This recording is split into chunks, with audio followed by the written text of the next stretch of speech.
we're doing the clutch. The clutch is the thing. Do not put your feet down. You have to rely on the clutch. If you think you want to, whenever you think you want to put the clutch, you're probably, most of the time, everybody that took off their feet, they were with the bike. They were not counterbalancing.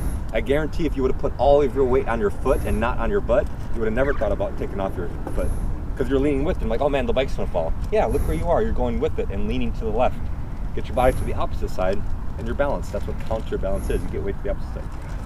But it's all about clutch. So now to put all that stuff into use, everybody's gonna go through the course. So you're gonna start there at a dead stop in between the two circles. Once the rider in front of you, or I'll call you one at a time, but you're gonna stop there. Like once one goes, then you can move forward. You're gonna go through these. Everybody come with me. You're gonna go through the line, you just follow the line. It's pretty self-explanatory.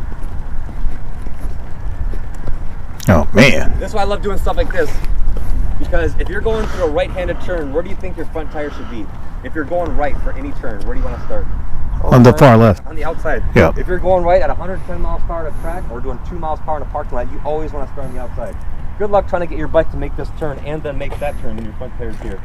So you have to understand, you're going to do a right-handed turn and then a left-handed turn. You know you have a right, so you want to get really damn close. You want your front tires to be here, because now I'm on the outside to set up for the left, correct? Correct. Same thing. Vision, apex, line selection, it's all the same skills you can practice and master and get your mind to really think about. And you can apply it to the real world. You're going to do 1, 2, 3, and this is I think a 30-foot circle. Once you go into it, either go 1 lap to the left or 1 lap to the right, I don't care which one you do, and then go out that way, go around the white car, and then get back in line. Then whatever circle you did, like if you went a left circle, the next time through, then go the opposite direction. But every single one of these lines, this is a 10-foot wall. If you don't imagine that to be a wall or something like a serious thing that you don't want to hit, nails, then just go sit down. There's no point in practicing if you don't make it realistic. Like, oh, this is stupid, I'll just go straight across there. Yeah, you can also not ride and drive a car too. What the hell is the point of doing this stuff, right? So really think about not doing that. Like, make it more realistic for you. Make sense? Yep. It's just the clutch. Use the damn clutch and think about your line and why you're doing that. If you ingrain it into your body so much, this is 1, 2, this is 5 turns in 30 seconds. How easy is it to make 1 turn after you're doing 5 turns in 30 seconds, 5 apexes, 5 line selections, 5 throttle control, 5 everything else in a very short period of time? That's a lot of thinking and work to do. 1 turn, get off on an exit. Oh my God, how simple is 1 turn? The point of making this stuff difficult is so the street is easy. Nothing should ever surprise you or freak you out on the street. It's the easiest thing in the world. I don't care if you're riding in the canyon, this shit's easy. I practice so much difficult stuff here. Right? You have to go through it one-handed. You have to go through it one-handed. Okay. Oh. That's it, yeah. Okay. One-handed it is. All right. So I got to do it one-handed. Everybody else gets to do it too. Yeah, I'm not complaining. This is actually kind of cool because growth can't happen without being challenging. You know what I'm saying? So basically, I'm going to be going off of idle. I don't have a cruiser switch or nothing like that. So it's all about body weight, letting the bike go, move. So see what we got going on. Ooh, this is going to be challenging. I like it. Okay, here's my turn. It's my chance. All right, here we go. See, one hand. Oh. Whew.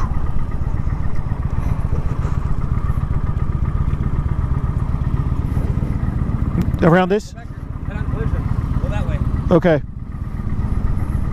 All right. So I did do one 90-degree turns. I think it was the right one. Totally ran over the wall. All good. But for the most part, hey, did it. So here we go. Round 2. What'd you think? I crossed the line. It's all good. This is yeah, it's good.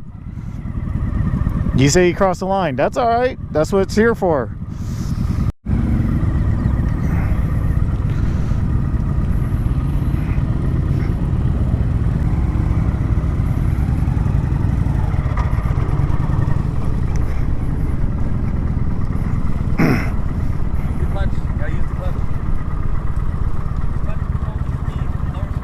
Lower speed?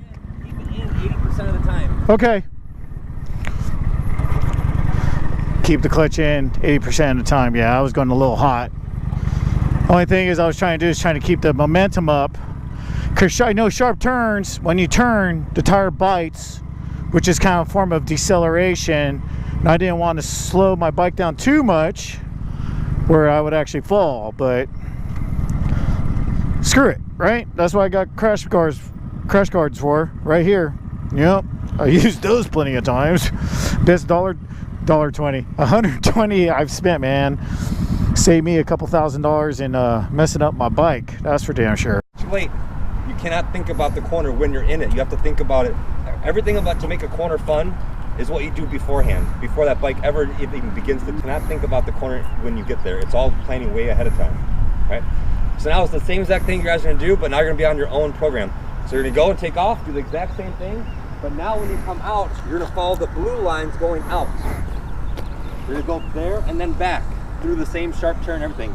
Once the rider in front of you goes through the blue line and goes that way, that's your cue to automatically go. And now the goal is, how fast can you go through this? Use both hands if you want to, but the idea is go quickly. You have to get the bike to tip down. For doing low speed maneuvers, you really have to be assertive and really turn those bars and flick it. I'm not saying try to go 50 and low side, there's no point in doing that. But the point is not to go 1 mile per hour. Actually go through and learn how quickly you can actually turn this bike.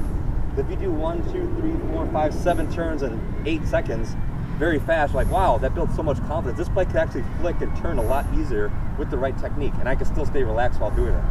And that's the idea, right? Once you come out, bam, go that way. Now I put a cone there, and because a lot of you guys are cutting off the corner. If that cone would have been there before, it would have been dragged by 4 bikes. I counted. Now there's 7. Yeah. Right? Yep. That's good? Good. Yeah, yo. Yeah, yo. Now what? Alright, so now I get to use 2 hands.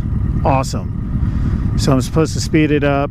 The whole thing is the 2 right, because it's called 90-degree turn. So one's to the right, one's to the left. We do a circle, and then we come back around, more 90-degree turns, and then we shoot out that way. So the whole thing is, really good practice is when you're setting up. The drill is basically when you're setting up, going through a corner, it's everything you do before the corner that makes the corner successful. So it's thinking ahead, aforethought. Is that aforethought? Is that the right way to say it? I don't know. Anyways, it's setting up the turns and doing it right. So let's check this out. Cool, man. That's a big bike too, man. That's a Suzuki M109R. That thing is a beast. It's like a Panzer tank. That thing's giganormous. Nice. There you go. Good job. That's what I'm talking about. He's brand new to the group too. Look at him go. That's what I'm talking about, man. Good job.